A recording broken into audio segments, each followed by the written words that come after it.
Okay, so we've got a little bit of interesting energies going on here. You've got a bit of conflict, conflict in the cards, as well as conflict in this Two of Swords.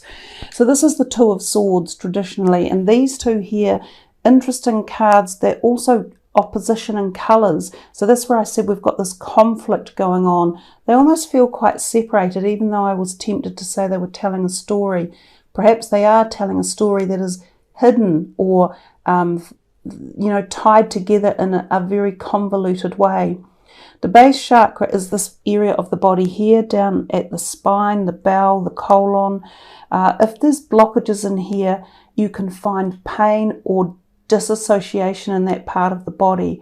So you can help to open that chakra area and get it flowing to relieve disorder, tension, or lack of physical manifestation. So lack of money, lack of a job, lack of housing, lack of stability in the house, also in the family, in your soul tribe, and in the grounded energies of earth. So you can ground yourself outdoors with earth, you can spend more time there, you can wear reds, you can eat red foods, you can meditate, you can do yoga and things that flex the body and exercise it and stretch it out in this part of the body. So the base chakra can be about finances and jobs. If any of you have had a blockage or a lack in this area, then open this up. Now this may be causing or may have caused some mental conflict, because we see the red in here as well on this man's internal, inability to find resolve or harmony around a situation or a choice or a direction. Because traditionally this card, the Two of Swords, has a woman sitting on a bench and she has two swords each going in a different direction. So there's this uncertainty about knowing what choice to make or which direction you want to go in. And we're seeing this bright red in here, which makes me think that for some of you it's to do with the physical of life, the choice of a job or the choice of a home or where to live or how to get more of it, money or job. So you have to somehow bring these elements together to create the end point, which is the fulfillment of wishes. Now, given that this card is actually here, there is this opportunity for a fulfillment of wishes to happen. And some of you might be closer than you think. Some of you might already be aware of it and be saying, oh, it's already happening for me. I am getting these wishes of mine fulfilled and my life is coming, right, or I feel really good with it, or it's beaming with happiness. In which case that is magnificent. Then keep going with what you're doing.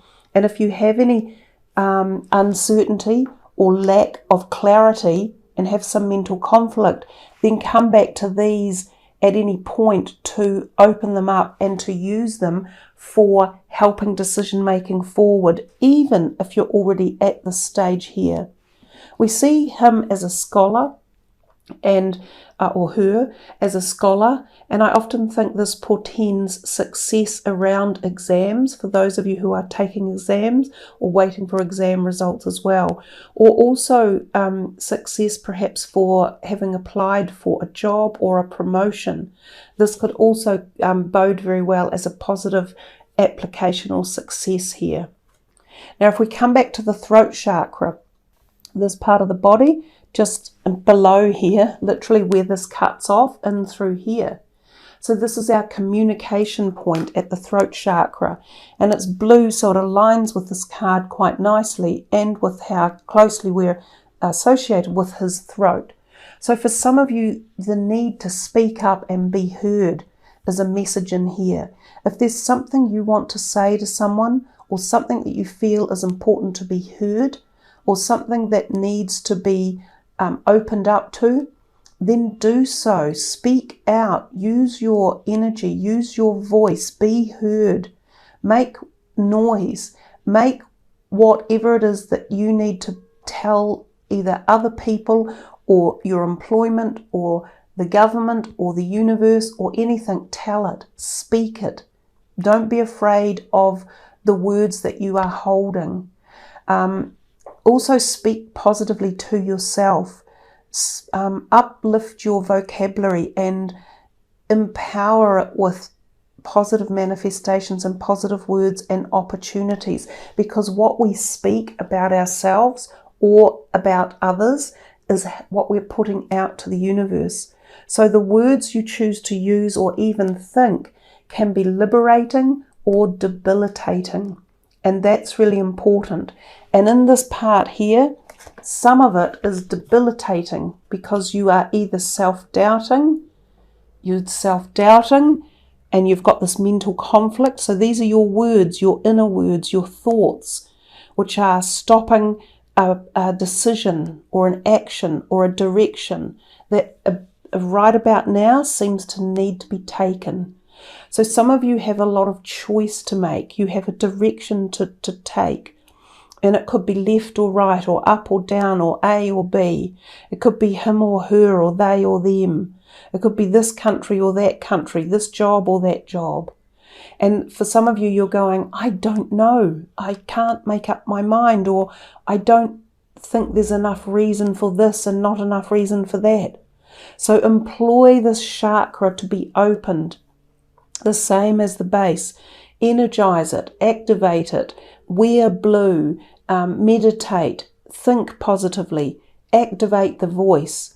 And for some of you, this could be about public speaking. It could be about talking. It could also be about singing. It could be about an acting career. It could also be about writing, because writing is the inner voice.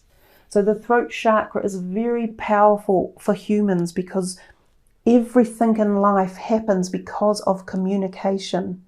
So communication is often undervalued in society, and it's the way we choose to communicate that can be so powerful.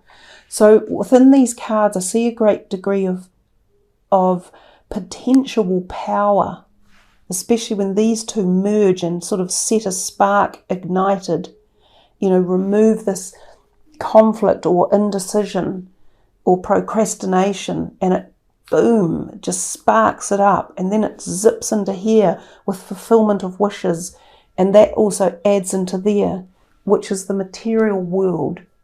So you've got the opportunity at this point in time to connect the dots to a lot of puzzle pieces, and I think if you apply that diligently and work through it, then you will see some sort of successes coming your way. Also for the throat chakra, if any of you have a disorder in that area of the throat or the neck, and remember the thyroid gland is in the neck, then you may need some medication, holistic alternative therapies, or healing, Reiki, all sorts of different things could be advantageous. And it's also things like throat infections, strep, tonsillitis, mouth infections, and also things to do with your teeth, ears, eyes and nose.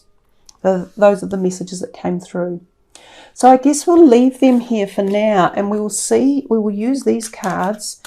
These are numerology cards, and we will just see what's coming through for Scorpio in terms of numerology for the beginning of the compassion. Lovely, 99. Compassion for yourself, and which helps to relieve this mental conflict. Self-discipline, which helps to alleviate mental conflict and also procrastination, self-doubt. So self-discipline and compassion can go hand in hand when applied the right way. Self-discipline is about taking the steps, taking the action, applying yourself, and not giving up and not giving in. Wow, look at these two, the same colours and almost the same number, the 9 and the 19 and the 99. So you've got lots of 9s showing up. So, and another 9. This was a bit like Taurus's reading. They had lots of 8s. The 9 is about endings. So you've got 1, 2, 3, 4, 5 9s so far. Could even get more yet. So there's something in here about a cycle finishing, coming to completion. Now, I think I might have forgotten to mention this. As we moved into this decade with this planetary alignment, there's a lot of karmic work going on celestially, cosmically, and universally, and it's traveling through timelines. So it's very powerful stuff about endings, and especially endings of karma. So for some of you, you may feel this release, which might be releasing any previous mental conflict that has been going on, that has been playing a part in the background, and it may have been playing a part for very many years, 19 years, 99, 9,999 years. It's a long cycle. It's past lives. It's many lifetimes, and it's coming to an end at this point in time. Now, you may not feel it wholly in the now, but parts of you will. There'll be a freeing up somewhere in your soul. So not necessarily in an obvious way, but something lifts, something changes, something frees itself up, disappears, and anguish can be gone. So these are powerful times that we're going through, and this is a mighty, mighty decade. But you guys, this is a big message for you about being prepared to let the past go and move into the future. So pride, and well, I didn't even look at that. I didn't know that was what the word would be. Completion, which is what we've just been talking about. Lots of the purple, the third eye colour. And we've had the, right here is the third eye, where his mental conflict has been coming in on. And this is his spiritual energy, which connects with his crown chakra and through to here. So some of this is being cleared away for you so that you will get more insight, more clarity, so that you can have more compassion and completion and pride and self-discipline, so that you can work more on yourself and bring yourself forward as you move into this new decade. So those are wonderful synchronistic events when we get such powerful numbering systems that just pull us back to thinking about it again and again and again. So this is for Scorpio. We probably will only take one card from here, and I think it's this one, and it's 26, Sacred Journey. And I guess in a way that's kind of what I've been saying. You're on a sacred soul journey. So I will pull that in for you, and I will read from the book. So just short of the number 9 at number 8, but here are the words from the book. There is wisdom in knowing that even darkness serves its purpose in the growth of the soul. Darkness need not be feared, but simply understood. Darkness is a misunderstood energy which causes so much emotional distress and disharmony around the world, as it is seen as something that is separate to God. Most often it is seen as something that needs to be avoided and battled. Darkness too serves its purpose. Through darkness we come to see the light that is in us. We expand our conscious understanding through first walking in the shadow of our soul. So some of you may have even been through experiences of the dark night of the soul. You may have been doing shadow work. You may have felt the shadow energies of the eclipses taking place. That's all about the darkness and the dark and the light and the combining of the two. So sorry, I'll get back to reading the words. The more you ignore, push away and avoid darkness, the more it is attracted to your space. It is only through love and understanding of the true nature of darkness, embracing its role and having gratitude for the lessons it teaches us, that we are able to transcend its karmic wheel. Boom! Sorry, can't help myself, but when the messages are that obvious, and I've just been talking about the completion of karma, then we pull this card and we're talking to you about the karmic wheel. Okay, back to the book. Only then do we break free from its cyclic challenges that trigger the soul through its many faces and forms.